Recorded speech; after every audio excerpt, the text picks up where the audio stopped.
heureux de vous retrouver sur la panafricaine Médian. Bienvenue à ce nouveau numéro de votre émission, le débrief. Après sa prestation de serment, Joseph Boakai a nommé de nouveaux fonctionnaires au sein du gouvernement, des ministères, des départements et agences. Le nouveau président du Libéria a également demandé un audit de 3 institutions gouvernementales que sont la Banque centrale, l'Agence de sécurité nationale et l'Agence de protection de l'environnement. Boakai est engagé dans un vaste chantier de lutte contre la corruption et de promotion de l'emploi des jeunes. Quelles urgences au Libéria pour le président Joseph Boakai? Comment travailler à redresser l'économie du pays? Le développement en première partie d'émission. Et puis en seconde partie du débrief, nous irons au Tchad où après la création de l'Agence nationale de gestion des élections, le président Mahamat Idriss Déby Itno a nommé les membres qui composent cette agence. Les 15 membres sont déjà contestés par des partis de l'opposition non alignés à la transition. L'organe, dirigé par un magistrat chevronné, a pour mission d'organiser des élections présidentielles, législatives, sénatoriales et communales post-transition. Quels sont les défis à relever par l'agence tchadienne de gestion des élections? Comment réussir la tenue du scrutin de ces scrutins en tout cas post-transition pour un retour à l'ordre constitutionnel? Le développement en seconde et dernière partie d'émission. Sur ce plateau pour en parler avec nos invités, M. Cheikh Sadibou Ndiaye, spécialiste en sciences politiques et relations internationales. Merci d'avoir répondu présent à notre invitation. Je vous remercie, Daouda. Merci également à votre co-débatteur, M. Ibrahima Kamara, un confrère. Vous êtes journaliste, également spécialisé en relations internationales. Merci également, Kamara, d'être là avec nous. C'est moi, Daouda. Et selon vous, Kamara, quel chantier aujourd'hui attend le nouveau président Joseph Boakai, le président élu du Libéria? Un grand chantier, parce que si on revisite un peu l'histoire de ce beau pays d'Afrique de l'Ouest, qui est né quand même d'un besoin de certains Afro-Américains et Afro-Caraïbens de se retrouver en Afrique, dans une terre qui les ressemble et qui les rassemble, afin d'avoir un avenir meilleur pour leur progéniture. On se retrouve dans une situation où Boakai, comme vous le dites, n'a pas le droit de faire moins que son prédécesseur, George Weah, qui a quand même franchi un grand pas, quoi qu'on dise, surtout sur le plan démocratique, mais aussi un pays qui a une histoire un peu sombre, vu les 2 guerres civiles que ce pays a vécues malheureusement. Et jusqu'à présent, depuis 1820, depuis la création de ce pays par des Afro-Américains et des Afro-Carabiens, comme je le disais tantôt, pour permettre à ces derniers de se retrouver en Afrique, ils se cherchent toujours. Et Boakai a du pain sur la planche. Malheureusement, 3 semaines après la prise du pouvoir, il se retrouve heurté devant une telle situation, à savoir des bruits de bottes.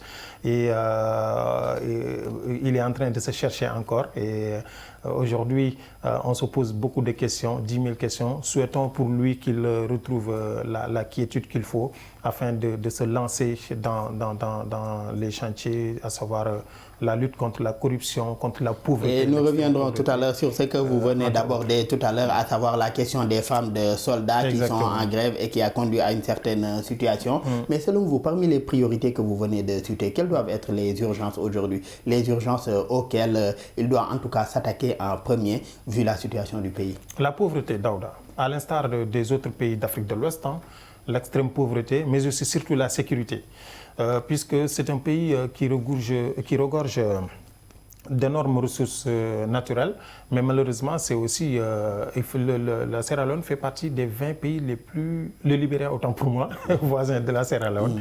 Ils ont à peu près le même destin. Il fait partie des 20 pays les plus pauvres au monde. Et aujourd'hui, le défi est très grand pour Boakai. Il faut qu'il essaie quand même de relever quand même ces défis afin de permettre à sa jeunesse de retrouver quand même un grain d'espoir pour sortir de cette extrême pauvreté, à l'instar des autres pays de la région, comme la Guinée-Conakry, la Sierra Leone et d'autres pays qui l'entourent. Ensuite, le problème de l'insécurité qui se pose aujourd'hui, puisque c'est un pays quand même qui connaît un problème similaire aux autres pays de la région, à savoir des problèmes identitaires, l'élite qui était à un moment donné composée d'une frange de la population, parce que les indigènes ont par la suite, on se souvient aussi des problèmes de Samuel Doe, hein, ou alors Charles Taylor.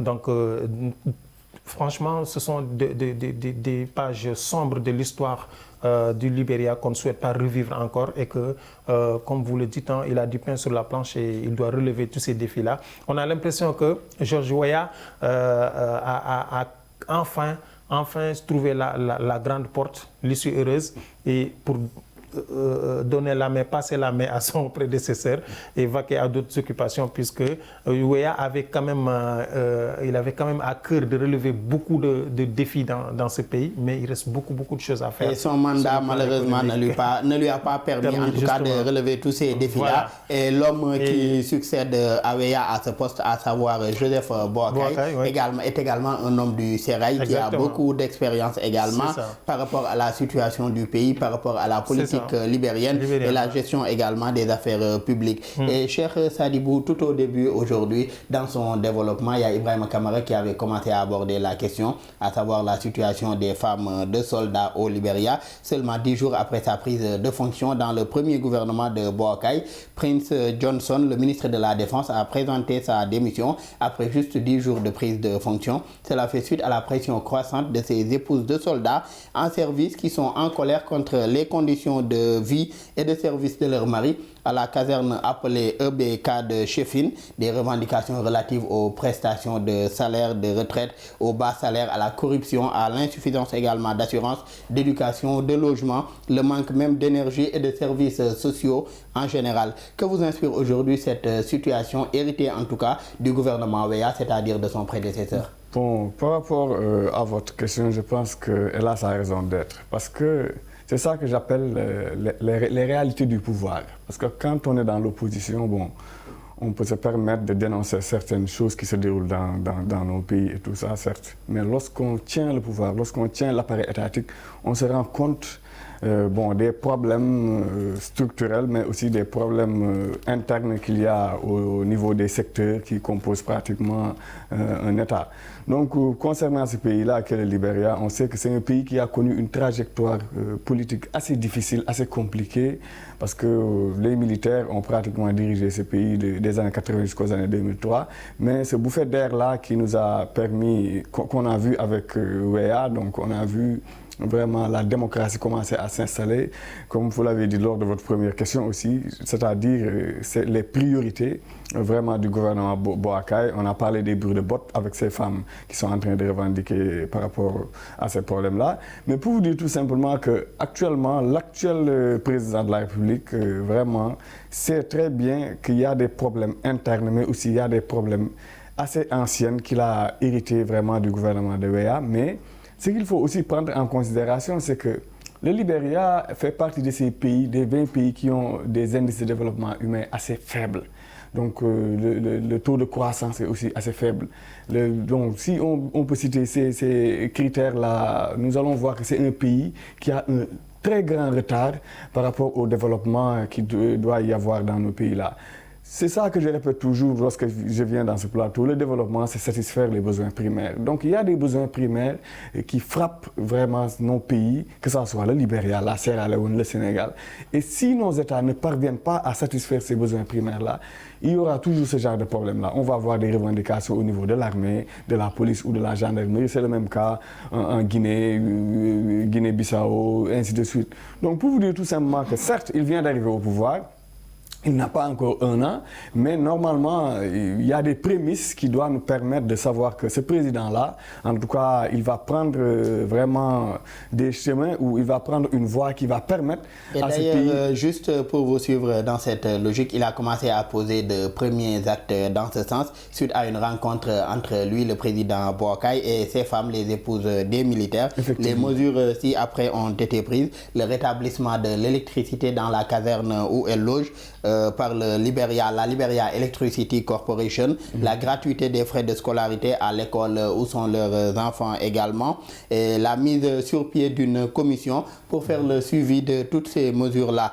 Quelle lecture faites-vous déjà de ces premiers actes posés, en tout cas, par le président Joseph Boakai dans la gestion de cette crise? C'est des actes qu'il faut saluer. Mais moi, j'aimerais bien voir Boakai dérouler son plan dans la durée pour sortir vraiment ce pays-là de la pauvreté. Certes, je ne dis pas qu'il doit réussir à 100%, mais il faut se donner corps et âme pour vraiment permettre à ce pays-là de retrouver la voie du développement. Parce que certes, WEA, bon, quoi qu'on puisse dire, il a eu à dérouler vraiment beaucoup de choses dans ce pays. Il a lutté contre la corruption, certes, il n'a pas réussi, la pauvreté, l'emploi des jeunes, ainsi de suite. La liste, elle est longue. Mais Boakai, qui a succédé à WEA, normalement, vu son programme lors de la campagne électorale et vu les promesses qu'il a eu à tenir par rapport au développement, par rapport à l'emploi des jeunes, par rapport surtout à l'industrialisation, parce que lui, il disait toujours que lorsqu'on installe le Libéria dans ce qu'il appelait l'industrialisation progressive, cela allait permettre à cette industrie-là de prendre ce gouffre de manque d'emploi vraiment qui frappe la population jeune. Donc, c'est à l'image de tout le continent africain. L'Afrique a une jeunesse qui demande tout simplement de l'emploi. C'est le cas du Libéria. Donc, il faut que Boakai puisse donner corps et âme pour aider ces jeunes-là à trouver du travail. Après, les autres questions vont suivre. La sécurité, l'aspect sécuritaire, ça va venir. Parce que quoi qu'on puisse dire, on sait que dans nos pays-là, dans ces pays surtout, il y a une certaine rébellion dormante. Certes, le Libéria a réussi à un peu dompter cette rébellion-là, mais cela ne veut pas dire que c'est terminé.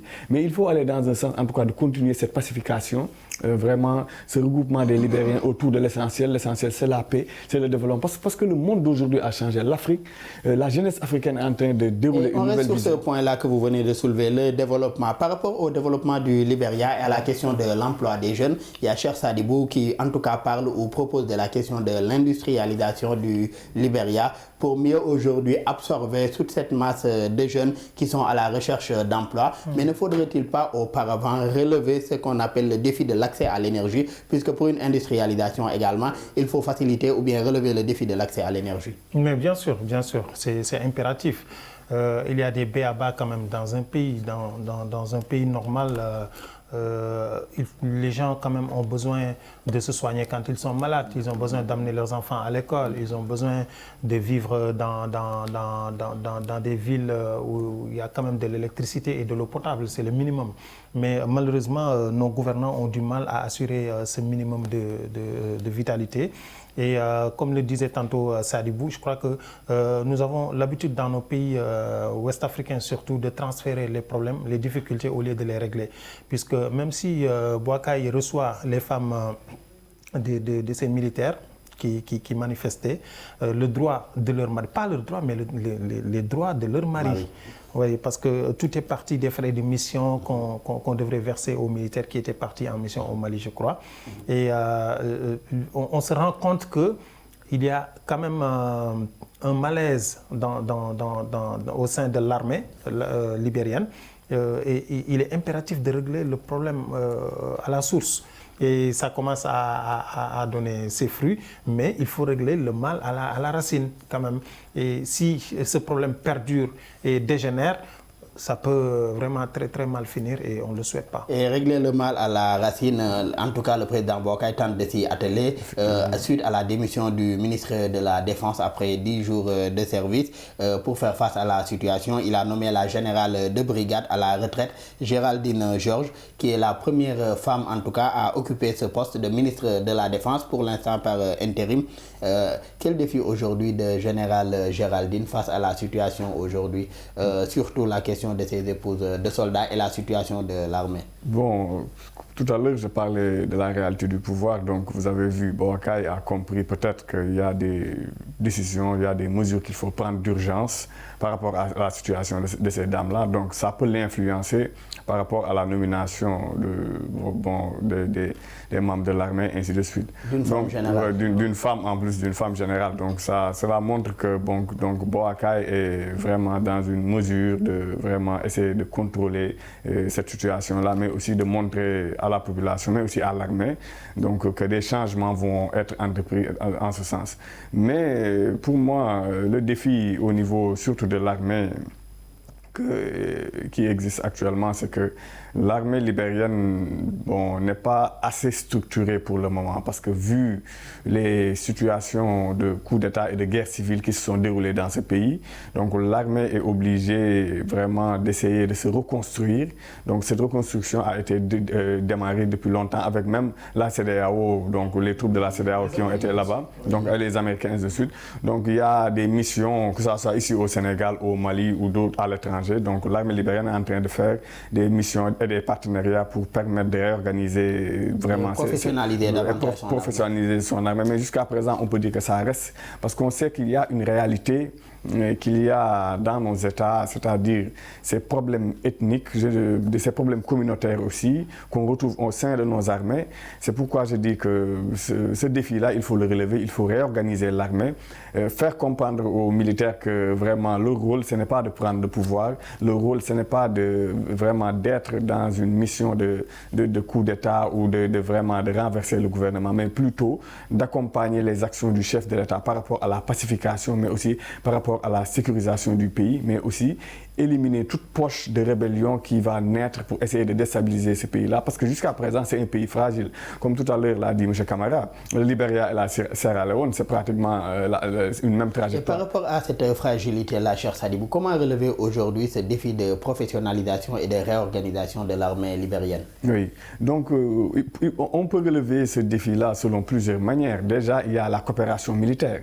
Cette coopération militaire entre les autorités libériennes et vraiment d'autres institutions internationales ou des États va permettre aux autorités de professionnaliser leur armée, parce que cette coopération-là va envoyer des instructeurs militaires ou soit déplacer des gradés libériens dans des pays comme le Sénégal où ils seront formés dans nos plus grandes écoles, ainsi de suite. Donc cela va participer vraiment à une rigueur vraiment au niveau de ces officiers-là, mais cela va permettre aussi au Libéria de pouvoir bénéficier d'une vraiment connaissance certes exogène, mais une connaissance qui va permettre aux militaires de savoir que le pays actuellement se tourne vers une nouvelle page, c'est-à-dire une page qui va permettre au Libéria d'être un pays stable, mais aussi un pays démocratique, d'être un pays respecté de la sous-région. Parce qu'actuellement, il y a un défi. Il y a un défi qui se passe au niveau du continent africain. C'est-à-dire qu'il y a une certaine relève, une nouvelle génération qui est en train de naître, une nouvelle génération qui a compris les problèmes géopolitiques, géostratégiques qui se déroulent dans le monde. Ne soyez pas étonnés de voir Boakai envoyer des officiers en Russie, ou aux États-Unis ou en Chine. Parce qu'actuellement, il y a un partenariat militaire que ces pays sont en train de nouer avec pratiquement les États africains, des partenariats qui vont permettre de renforcer la formation, mais aussi nos capacités militaires. Parce qu'on sait que le Libéria n'a pas une industrie militaire. D'ailleurs, c'est la plupart des pays africains n'ont pas d'industrie militaire. Maintenant, cela va permettre au Libéria de pouvoir en bénéficier de ce partenariat-là avec la Chine, la Russie ou les États-Unis ou la France. Ce qui facilitera aussi un retour d'expérience de ces officiers avec leurs hommes aujourd'hui, au pays autant pour moi, dans le cadre du renforcement de leur capacité pour une meilleure professionnalisation de ces soldats-là. Et autre chose, développer le Libéria passe également par la lutte contre la corruption, en tout cas un phénomène qui gangrène également ce pays depuis plusieurs années. Et dans le cadre même de cette campagne anti-corruption, le président Joseph Boakai a commandé un audit de 3 institutions gouvernementales que sont la Banque centrale, l'Agence de sécurité nationale et l'Agence de protection de l'environnement. Que pensez-vous de ces efforts de Boakai qui visent à lutter contre la corruption? Il faut qu'il fasse très attention. Je rappelle aussi que c'était une promesse de campagne. Oui, je suis d'accord, mais il faut que Boakai fasse très attention et regarde bien où mettre les pieds. Comment? Puisque vous savez que même pendant la protestation des femmes de militaires, ils accusent Johnson de détournement de fonds. Vous voyez, donc ce sont autant de chantiers qui peuvent aussi plonger le pays dans un chaos indescriptible. Je rappelle que Johnson, le ministre de la Défense, est un allié de Joseph Boakai durant la présidentielle. Justement. Et ancien chef de guerre également sous Charles Taylor. Voilà. Et donc, mon ami Abou disait tantôt que la plupart des pays d'Afrique de l'Ouest, il y a plus d'officiers que d'hommes de rang. Et donc là, vous vous rendez compte que quand il y a plus d'officiers que d'hommes de rang au sein de l'armée, on se retrouve dans un imbroglio où tout le monde est chef. Et donc, il est très facile d'éclater les rangs et qu'on se retrouve dans des partisaneries qui ne disent pas leur nom. Des situations assez confuses également. Très confuses. Et bonjour à la rébellion. Et donc aujourd'hui, si Boakai veut auditer ces grandes entreprises qui quand même ont marqué leur empreinte à l'heure où on parle au Libéria, il y a une fragilité aussi qui ne dit pas son nom et ça risque aussi de faire fuir certains capitaux. Ça, c'est très évident.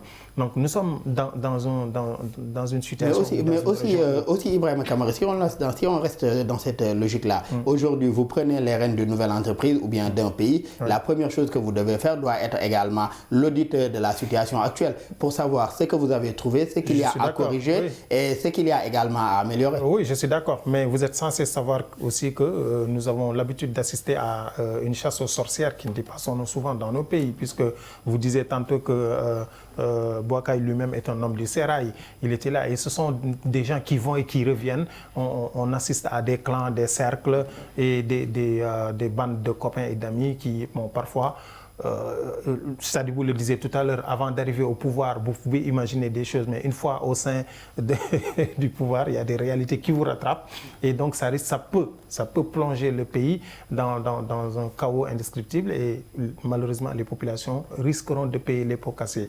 Et vu que l'économie est vraiment à genoux, l'heure serait, à mon avis, à un redressement de l'économie, ensuite y aller pas à pas au lieu de brûler les étapes pour éviter quand même de remettre en cause l'économie de ce pays, alors qu'il y a autant de jeunes qui à l'heure actuelle, ont besoin juste d'avoir un gagne-pain pour pouvoir survivre. Donc cette survie-là, je crois que c'est ce qui devrait être sa priorité principale. Ensuite, il va s'attaquer à tout ce qui est des réformes, parce qu'il faut réformer. La plupart de nos pays ont des problèmes de réforme, parce que si une entreprise ne paye pas l'impôt, par exemple, ou est dans une situation irrégulière, mais on se pose des questions. Pendant combien d'années ces entreprises sont là? Pourquoi il n'y a pas eu de redressement? Pourquoi il n'y a pas eu... Bon, ce sont autant de questions. Qu'est-ce que cela représente comme manque à gagner et perte également pour l'État? Et ce n'est pas du jour au lendemain qu'on va régler ces problèmes-là. Il faut vraiment mettre en place des mécanismes très forts, des institutions très fortes qui vont pouvoir redresser l'économie du pays petit à petit. Et ce n'est même pas dans 10 ou 20 ans qu'on va réussir ces grands chantiers. Donc selon vous, il doit d'abord passer par l'étape des réformes avant d'aller aussi vers le développement et le déroulement de son plan ou bien de son programme pour le Libéria. Et Cheikh Sadibou, Boakai est le premier président libérien de l'après-guerre, en tout cas, à ne pas être issu de la diaspora. Ellen Johnson Sirleaf et George Weah n'ont pas connu la guerre civile et ils avaient tous deux également une adresse permanente à l'Occident avant leur élection. Boakai a vécu au Libéria toute sa vie, à l'exception aujourd'hui d'une brève période dans le sud de la Sierra Leone en tant que réfugié. Comment aujourd'hui cette expérience pourrait faire de lui le président de l'inclusion et de la réconciliation au Libéria? Oui, effectivement, il doit être, normalement, il doit être le président de la réconciliation nationale, la véritable réconciliation nationale. Comme vous l'avez dit, il est né là-bas, il a grandi au pays, il a été comme réfugié en Sierra Leone, ainsi de suite. Mais ce qu'il faut souligner par rapport à cela, c'est que Boakai, normalement, c'est lui l'homme de la situation. Parce que ce pays, Boakai a pratiquement vécu toutes les situations critiques qu'a eu à traverser le Libéria. Les situations de guerre, les situations de coup d'État, Samuel Doe, ainsi de suite, j'en passe. Donc pour vous dire qu'il y a une réalité que Boakai a compris. Maintenant, il doit pouvoir peser le pour et le contre pour sortir ce pays de cette situation. Comme je le dis souvent, je ne dis pas qu'à 100% il peut réussir cette mission. Mais normalement, il doit... Comme ce que je disais à Alpha Condé, normalement c'est lui qui devait germer une transition démocratique continuelle en Guinée. Donc Boakai, certes, Weah lui a donné de manière démocratique le pouvoir, mais on attend de lui qu'il entame des réformes qui vont permettre à ce pays de sortir de l'ornière.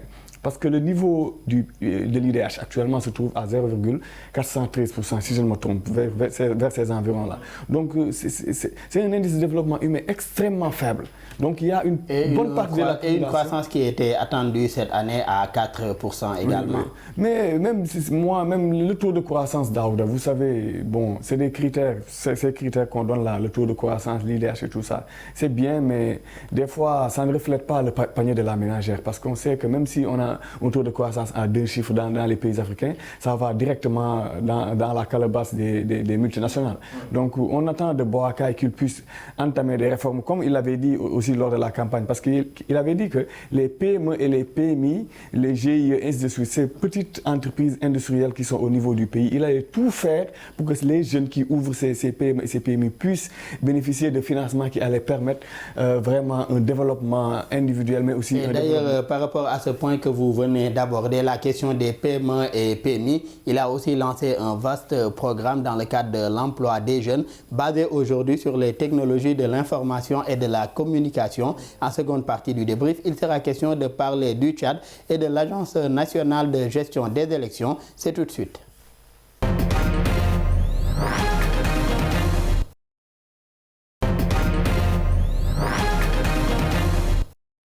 De retour pour la seconde et dernière partie de votre émission Le Débrief sur Média. Cher Sadibou, quelle lecture faites-vous de la composition des membres de l'Agence nationale de gestion des élections au Tchad? Bon, par rapport à ce que j'appelle l'ange qui remplace la CENI, donc il faut s'en féliciter tout d'abord pour moi parce que le Tchad a connu des périodes assez difficiles. Donc après la mort de Déby père, maintenant la succession de Déby fils, dialogue national de Doha à Djamena. Donc c'est un pays qui a fait des efforts par rapport vraiment à la réconciliation nationale, mais aussi par rapport à l'entente des acteurs, par rapport au programme et à la situation politique du moment. Parce qu'on sait que le pays doit aller vers des élections présidentielles. Il fallait remplacer peut-être cette CENI-là dont dénonçaient pratiquement beaucoup de membres du dialogue, remplacer cette CENI parce que cette agence nationale, vraiment, cette agence, on attend beaucoup de cette agence-là parce qu'on sait que, je pense que c'est entre 10 ou 15 membres, si je ne me trompe, c'est 15 membres. Donc on attend de ces 15 membres-là de réussir l'inclusivité de ces élections, mais aussi la transparence, la stabilité, mais aussi une élection assez vraiment bien gérée, une élection bien gérée, parce qu'on sait que bon, les partis politiques au Tchad, vu ce qui s'est passé lors du dialogue, où beaucoup ont voulu qu'on change vraiment le type de régime, je veux dire, soit on laisse un régime présidentiel ou on se dirige vers un État où il y aura des entités qui auront leur autonomie. Et même la question de la nature de l'État, soit un État fédéral ou un État unitaire décentralisé. D'ailleurs, ils ont opté pour un État unitaire décentralisé. Ils ont opté pour cet État unitaire-là. Donc ça aussi, moi, je m'en réjouis parce que l'État unitaire, vu la composition du Tchad, je pense que c'est la meilleure des solutions pour ce pays-là parce que le Tchad est assez compliqué, il y a beaucoup de communautés, donc c'est un pays lourd où la population est assez lourdement armée. Donc, laisser des entités être autonomes de manière poussée, cela peut amener vraiment des déstabilisations futures. Donc cette agence-là, en tout cas, on attend de cette agence une organisation des élections, mais des élections libres, transparentes, inclusives, qui va permettre à tout chacun de vraiment se voir au niveau de ces élections et que le meilleur gagne. Mais aussi que l'actuel président, l'actuel chef de cette transition-là, Mohamed Déby, nous dise vraiment où il veut amener le pays par rapport à ces élections-là, parce que jusqu'à présent, la date n'est pas fixée, si je ne me trompe. La date exacte, en tout cas, n'est pas fixée. Oui, la date exacte de la présidentielle, pour l'instant, n'est pas encore fixée, mais à l'issue du dialogue national inclusif tenu au Tchad, son mandat, en tout cas, a été prolongé. Il restait 8 mois, mais maintenant, la nouvelle charte issue du dialogue national de transition lui donne un mandat de 2 ans et un mandat à l'issue duquel il pourra également être candidat à la prochaine présidentielle tchadienne. Et Ibrahima Kamara, Wakit Tama, une plateforme de la société civile tchadienne, ancien allié également de Success Masra, et le groupe de concertation des acteurs politiques, un regroupement de partis politiques, tous deux opposés au régime de Mohamed Idriss Déby, contestent aujourd'hui la composition des membres en tout cas de l'Ange. Quelle lecture en faites-vous? Je crois que la contestation, il sera toujours là. Quoi que soit l'hypothèse qu'on mettra sur la table, nous sommes en politique, il y aura toujours des contestations. Mais force est de constater quand même que Déby fils a réussi une prouesse, si je peux le dire ainsi, puisque s'il arrive à convaincre Success Mara, l'ami d'Ousmane Sonko, qui est devenu son premier ministre actuel, entre-temps aussi, il a changé la Constitution. Et donc, on se rend compte qu'il est en train de faire de grands pas. Je ne pense pas que son père, de son vivant, pourrait quand même faire des efforts. Et beaucoup d'anciens chefs des groupes politico-militaires sont revenus d'exil, certains graciés ou même amnistiés. Voilà. Et si on retourne un peu en arrière, Déby Fils a quand même vécu des moments très difficiles. Hein. Son père a été tué au front. Au moment où il y avait des affrontements entre l'armée régulière et des rebelles armés. Et donc, on se rend compte que le pays était dans une situation quand même un peu chaotique, puisque ces poches de résistance existent encore. Et il a même lancé un appel à ces rebelles-là. Il les a aussi menacés, d'une part, on peut dire. Et le Tchad, qui est devenu aussi... et d'ailleurs, pour la vérité et la réconciliation, suite à cette période sombre, ces membres, en tout cas du FACT, accusés d'avoir tué le maréchal Déby, ont été graciés par Mohamed Idriss. Voilà, Déby. justement, j'avais même oublié ce point-là. Et donc, il a quand même su avoir une grandeur, ce qui n'est pas du tout évident, de franchir ces grands pas-là. Et je crois qu'il est sur une très bonne ligne droite afin de sortir le Tchad dans ces pages sombres de son histoire. Et on se rend compte aussi que le Tchad est entouré d'une ceinture de feu, puisque la Libye voisine est dans un chaos indescriptible. Et on se pose aussi des questions, parce que la France, qui s'est repliée à N'Djamena aujourd'hui, n'a d'autre issue. Actuellement, l'antichambre de la France, c'est N'Djamena. Mais malgré tout, il gère la situation et il s'ouvre aussi au monde entier. Il est en la contact situation avec la également Russie. au Sahel, où Justement, le Tchad compte des hommes. Voilà, compte des hommes encore. Et donc, je crois qu'il a quand même les épaules larges. Il m'a agréablement surpris, hein, Déby Fils, par rapport à la démarche qu'il est en train de prendre. Ça montre encore une fois qu'il est dans son temps. C'est vraiment un jeune qui est conscient des enjeux mondiaux et de tout ce qui l'entoure. Et il fait quand même de gros efforts. Par contre, au début, ce n'était pas clair qu'il allait être candidat. Mais aujourd'hui, je crois que dans la nouvelle constitution, il sera candidat. Et on se rend compte qu'il est bien entouré des militaires, comme du temps de son père. Et on verra si c'est juste... Voilà. Et d'ailleurs, le parti au pouvoir, le MSP, l'a choisi comme son candidat. Et le parti compte mettre sur pied une très grande coalition pour aller vers cette présidentielle-là. Mais dans tous les cas, il a réussi quand même à pacifier l'espace. En tout cas, c'est un pays à forte tradition militaire. Et cher Sadibou, on reste sur ce point d'ailleurs pour ces partis d'opposition et acteurs de la société civile, à savoir Wakit Tama et le groupe de concertation des acteurs politiques. N'y a-t-il pas aujourd'hui lieu de taire également leur querelle avec le pouvoir de Mohamed et d'aller vers une paix des braves pour faciliter en tout cas le retour à l'ordre constitutionnel et un retour des civils au pouvoir? Oui, il faut aller vers une paix des braves parce que certes, Déby Fils va être candidat, il va être candidat au niveau des élections présidentielles, mais à un moment donné aussi, un pays a besoin de stabilité. Il faut vraiment, certes, il y a eu dialogue national inclusif, les acteurs sont réunis, Doha, N'Djamena, et ainsi de suite, mais jusqu'à présent, on sent qu'il y a une certaine tension au niveau de l'opposition, entre l'opposition et le pouvoir, certes. Mais le principal opposant qui était le plus virulent, en tout cas, ou bien plus opposé à Mohamed aujourd'hui, a rejoint et appelle les autres également à soutenir la transition pour aller vers ce retour à l'ordre constitutionnel. Donc il faut savoir... Je veux bien sûr parler de Succès Masra. Oui, il faut comprendre aussi la position de Masra, parce que Masra aussi soutenait l'État unitaire. Parce qu'il y a beaucoup de membres de l'opposition qui ne voulaient pas de l'État unitaire, qui pensaient qu'il faut aller vers faire des États décentralisés où il y aura plus d'autonomie vers les entités. Mais Masra, donc ce qu'il faut savoir aussi, avec Déby Fils, ils ont conclu tout simplement le fait qu'il faut fédérer par rapport à cet État unitaire-là, c'est pourquoi le oui l'a emporté pratiquement, mais aussi former un gouvernement où il faut dialoguer et vraiment essayer de ramener les membres de l'opposition et pour les faire comprendre qu'il faut diriger le Tchad vers un État unitaire assez fort, un État qui va vraiment réunir tous les acteurs, parce qu'il y a beaucoup de groupes et de groupuscules rebelles ou ainsi de suite dans ce pays-là. Et il faut aller les tendre la main, essayer de nouer un dialogue pour les faire comprendre que, comme l'a dit M. Camara, Déby Fils, c'est un jeune, il a compris la situation géostratégique du moment. Vous l'avez vu en Russie, demain il sera invité en Chine, aux États-Unis. Donc, d'ailleurs, il compte renforcer sa coopération bilatérale avec ce pays-là qui est la Russie. Il a compris qu'il faut renforcer la coopération, il ne faut plus dépendre d'un seul État. Il faut essayer de, certes au niveau endogène aussi, être autonome.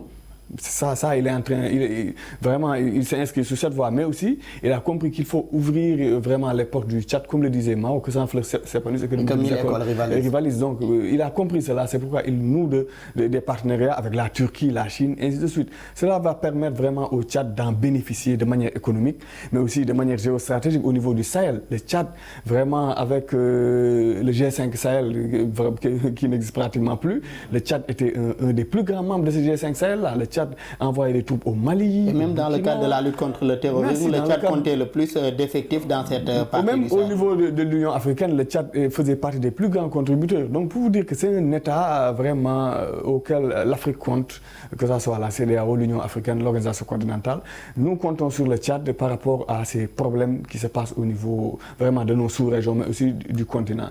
Maintenant, au niveau interne, comme vous l'avez dit, vraiment ce que Masra et si on reste au niveau interne, on a même vu qu'il a réussi en tout cas à pacifier cet espace public suite à son rapprochement avec son principal opposant. Succès Masra, devenu désormais son premier ministre. Également le rapprochement avec les groupes politico-militaires. Pour la plupart, leurs chefs sont revenus d'exil, ont même repris possession de leurs biens qui avaient été confisqués, certains graciés, d'autres même amnistiés également. Effectivement, Daouda, donc pour vous dire qu'à un moment donné, il a compris que il ne faut plus vraiment être dans cette logique de vraiment je détiens le pouvoir, j'ai l'armée, j'ai la police, j'ai la gendarmerie, donc je mate tout ce qui se passe devant moi. Il a compris qu'il faut tendre la main, c'est ce que je disais tantôt, aller vers ces groupes politico-militaires-là, les faire savoir que l'urgence du moment c'est réunir le pays, c'est le développement du pays, mais pas être dans une logique de guerre civile ou de déstabilisation.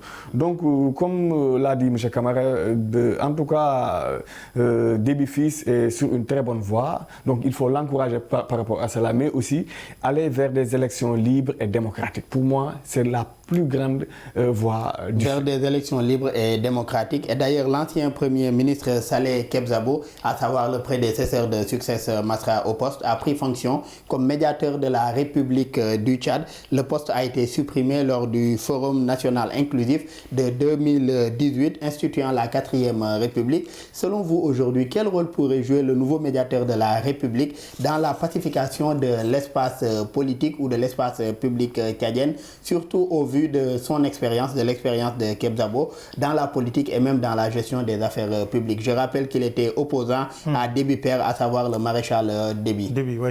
C'est ce qui montre encore une fois que toutes les forces vives du Tchad ont pris conscience que l'heure est aux grands ensembles. Ils ont compris ça. On a l'impression qu'ils ont tout de suite eu cette compréhension que tôt ou tard, ils finiront autour d'une table. Et pourquoi pas ne pas commencer? Donc, Déby Fils a quand même eu cette chance. Il a eu cette grandeur de prendre son bâton de pèlerin et de rassembler tous les opposants et les radicaux qui étaient autour de son père, pour les convaincre, ce qui n'était pas du tout évident. Moi, je ne croyais pas du tout, franchement, puisque je m'attendais à une certaine vengeance, à d'autres méthodes que son père utilisait pour mater la rébellion ou alors emprisonner les opposants ou régner de main de maître. Mais heureusement pour le Tchad, il a trouvé quand même la bonne voie et essaie encore de réconcilier le Tchad avec lui-même sans intervention évidente externe. Pour l'instant, on assiste seulement à des rencontres entre Tchadiens, c'est entre eux. Et donc, ils ont compris que le linge sale, encore une fois, se lave en famille. Et souhaitons que ça continue, puisque, comme disait tantôt Sadibou, il y a encore des poches de rébellion au Tchad. On ne sait pas où est-ce que le feu peut couler. Et par rapport à ce lavage du linge sale ou bien le fait de se regrouper entre Tchadiens et de trouver des solutions aux problèmes, des solutions tchadiennes aux problèmes tchadiens, quel rôle pourrait jouer aujourd'hui le médiateur de la République, Kebzabo? Mais un grand rôle, un grand rôle. Vous le disiez tantôt, il était Premier ministre, donc avec ce recul, c'est un homme du sérail. Il a pendant plusieurs années également été l'opposant au président Déby, justement. Donc il doit avoir les cartes en main. Et le grand rôle aussi, c'est vraiment de convaincre les tribus, puisque le Tchad, c'est des problèmes tribaux. Hein. C'est des guerriers, c'est des hommes. C'est vraiment des combattants aguerris. Un peuple de guerriers. Un peuple de guerriers. Ils savent que se combattre. Toute leur vie étant, depuis l'adolescent, toute leur philosophie, c'est le combat. C'est vraiment des hommes. Mais peut-être que le médiateur pourra réussir à convaincre ces combattants aguerris de se transformer, non pas en combattants avec des armes, mais des combattants au développement. Pour le développement du Tchad. Oui, donc s'il arrive à vraiment convaincre les Tchadiens à s'inscrire dans ce cadre-là, ce sera vraiment l'idéal pour Et le Tchad ne s'y porterait que mieux. Cher Sadibou, les 15 membres qui constituent l'Agence nationale de gestion des élections, sur les 15, les 10 sont désignés par le président de la transition et les 5 restants par le Conseil national de transition, le CNT, qui fait office d'Assemblée nationale, tous deux dirigés par des membres du MPS, le parti au pouvoir. Vous, quelles sont vos attentes par rapport aux membres de l'Ange, surtout face aux critiques dont ils sont victimes? Oui, par rapport aux membres de l'Ange, vous savez, la CENI que l'Ange a remplacé, la CENI vraiment a joué certes son rôle, malgré qu'il y a eu beaucoup de manquements dénoncés par les acteurs. Mais l'Ange, avec l'arrivée de l'Ange là, nous espérons que l'Ange va prendre ses responsabilités. Quand je parle de prise de responsabilité, c'est qu'il y a certaines situations, même si c'est le chef de la transition qui désigne les 10 membres et les 5 autres. Et là-bas aussi, on peut en discuter. Parce ça a toujours été le cas. Ça a toujours été le cas et le problème ne se posait pas. Par exemple, avant, sous ce que prévoyait la Constitution, c'était que une partie, les 8 étaient désignés par le président de la République. Il y avait 4 désignés par l'Assemblée nationale et le reste par le Sénat, à savoir le président du Sénat. Donc c'était la même organisation pour la CENI également. Oui, c'était la même logique, mais moi... Comme il n'y a plus de Sénat, c'est pourquoi maintenant c'est divisé entre le président de la transition et le CNT qui fait office d'Assemblée. Effectivement, mais pour moi, pour être plus vraiment transparent et démocratique, le président, comme que vu qu'il est le président de la transition, pas un président élu libre et démocratiquement, il devait laisser ses prérogatives-là peut-être à l'organe législatif de désigner ces membres-là. Donc pour plus de transparence tout simplement. Mais l'organe législatif a désigné une partie des membres. C'est aussi pour se conformer au texte actuel que le président a désigné une partie conformément à la loi et également l'organe législatif, les membres restants. Effectivement, mais moi le problème qui se pose, c'est pour un président, pour moi, il faut toujours passer par des élections. Donc après, vous pouvez prendre des décisions, vous pouvez être mis en place, mais pour moi, jusqu'à présent, là-bas, bon, c'est un débat qu'on peut relever par rapport à ce choix-là. Mais ce qu'on attend de ces membres-là qui sont au niveau de l'Ange, c'est de prendre les responsabilités par rapport à la situation actuelle du pays. Le pays a traversé des zones d'ombre, des zones sombres, si je peux m'exprimer ainsi. Mais actuellement, il y a vraiment un bouffée d'air qu'on est en train de voir. Il y a vraiment de l'espoir. Ce qui a été mis en place par Déby Fils, qui a vu que la situation est en train de se décanter parce que l'opposant principal, Masra, est venu, d'autres groupes vont venir. Donc il y a une entente, ce que j'appelle l'entente tchadienne peut être mise en place. Maintenant, l'Ange doit prendre ses responsabilités par rapport aux futures élections. Parce qu'on sait qu'en Afrique, les chefs d'État, ils sont forts en manipulation des résultats électoraux. Ils sont très forts pour ça. Donc l'Ange doit veiller à ce que ces élections-là puissent être transparentes, mais aussi respecter le choix des Tchadiens. Parce que si les Tchadiens choisissent Daouda ou un autre, il faut respecter cela. Et on reste sur ce point-là, cher, ce que vous venez d'aborder, une élection libre et inclusive. Et pour interpeller Ibrahima Kamara, l'équipe de cette agence de gestion des élections au Tchad est dirigée par Ahmad Batchiré, magistrat chevronné. Ils ont pour cahier de charge d'organiser des élections présidentielles, législatives, sénatoriales et communales post-transition. Selon vous, quels sont les défis à relever par cette agence? Cher a commencé à en citer quelques-uns. Quels sont les défis selon vous en tout cas être relevé par cette agence qui est dirigée par un magistrat chevronné et respecté au Tchad? Ouais, le défi est énorme puisque les Tchadiens vont voter 3 ou 4 fois, je crois, pour élire les futurs dirigeants de ces pays. Mais je crois que la plupart des Tchadiens vont se concentrer sur la présidentielle. Je crois que c'est le poste actuellement qui attire toutes les attentions. S'ils arrivent quand même à relever le défi de l'organisation d'une élection libre et transparente, je crois qu'ils feront vraiment un très grand pas dans une région qui est très mouvementée, où il y a du feu partout. Et moi, ce qui me fait peur, tout ce qui me fait peur, c'est la Libye. Si la Libye s'en mêle, ça peut partir dans tous les sens. Mais si les Tchadiens réussissent quand même entre eux à organiser des élections libres et transparentes sans que... Mais jusque-là, en tout cas, le président de la transition, Mahamat, réussit en tout cas à gérer le problème tchadien entre Tchadiens. Jusque-là. Hein, s'ils arrivent à organiser ces élections de manière libre et transparente et que la communauté internationale s'assure aussi que les élections ont été vraiment organisées dans les règles de l'art, mais c'est alléluia. Donc veille à une observation électorale de ces élections-là. Il y va de l'avenir du pays aussi. Le monde entier est en train de les observer. Il y en a qui sont dubitatifs, il y en a qui font confiance à Déby Fils. Il y en a qui disent que oui, c'est un pro-français. Et sur ce point-là, même pour rassurer ces observateurs, parmi ces priorités, quelles doivent être les plus urgentes pour des élections transparentes et inclusives au Tchad?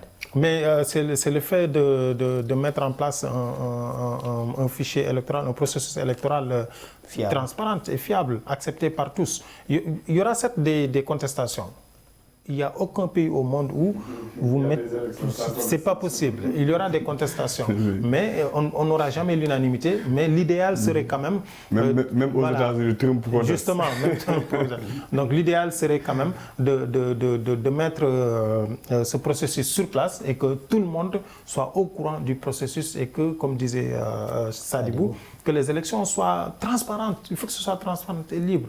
Et cher, comment relever ce défi de la transparence, de l'inclusivité et de la liberté de ce scrutin en tout cas? D'abord par la disponibilité du fichier électoral. C'est ça. Parce qu'en Afrique, lorsque les présidents veulent se maintenir au pouvoir ou lorsqu'ils veulent manipuler les élections, ils ont tendance à garder le fichier électoral jusqu'au dernier moment.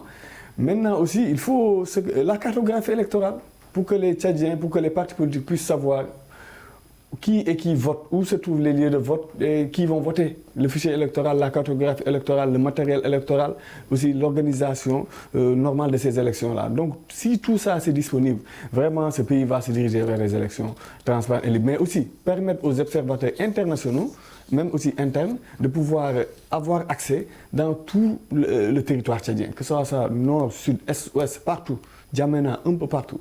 Donc si vraiment Mahamat garantit ça vraiment à la communauté internationale, mais aussi aux partis politiques qui se trouvent au Tchad et qui vont entrer en compétition, je pense que ce pays va se diriger vers des élections où la transition démocratique du pouvoir va débuter. Et comment réussir cela selon vous, cher? Comment réussir la transition démocratique du pouvoir? Mais d'abord, lorsque vous organisez des élections libres et démocratiques, donc les partis qui vont entrer en compétition, donc l'ange qui va vraiment organiser l'élection présidentielle, donc du moment où les acteurs vont tomber d'accord par rapport au mode de scrutin, par rapport à l'organisation de ces élections-là, je pense que rien n'empêche vraiment à tenir des élections transparentes et libres. Si le pays, si les dirigeants actuels veulent des élections démocratiques, libres, transparentes, ils savent par où passer. Et Ibrahim Kamara, le président Mohamed Idriss Déby a été désigné candidat du parti au pouvoir, le MPS, qui veut aller vers la présidentielle avec une très large coalition. La charte issue du dialogue national inclusif l'autorise également à se présenter à l'issue de cette transition-là. Selon vous, quelles sont les chances du président sortant à la prochaine présidentielle? Il a beaucoup de chances dans un premier temps parce qu'il est au pouvoir, c'est le président sortant, même si c'est un président de transition. L'autre aspect, c'est qu'il a certainement longtemps côtoyé son père. Il détient beaucoup de cartes en main. Ça, c'est un atout. Mais aussi, je disais tantôt que la Libye est souvent confrontée à des conflits tribaux. Il fait partie d'une très grande tribu. Et ça joue beaucoup. Donc, les militaires qui l'entourent aussi vont le soutenir. Ça, c'est sûr.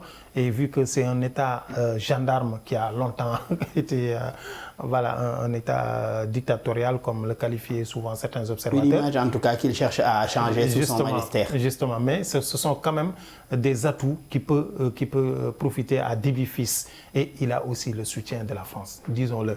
Parce que mais en tout cas, il ne se limite plus au soutien en tout cas des Occidentaux. Il s'ouvre également à d'autres partenaires comme la Russie. Il est intelligent. Mais j'ai envie d'interpeller, cher, sur la même question. Aujourd'hui, par rapport à cette ouverture de Déby Fils et le fait que le parti au pouvoir, le MPS, veut en tout cas aller à la présidentielle avec une très large coalition, pourrait-on aujourd'hui, pour la prochaine présidentielle tchadienne, assister aujourd'hui à une alliance ou bien à une coalition entre MPS et réformateurs?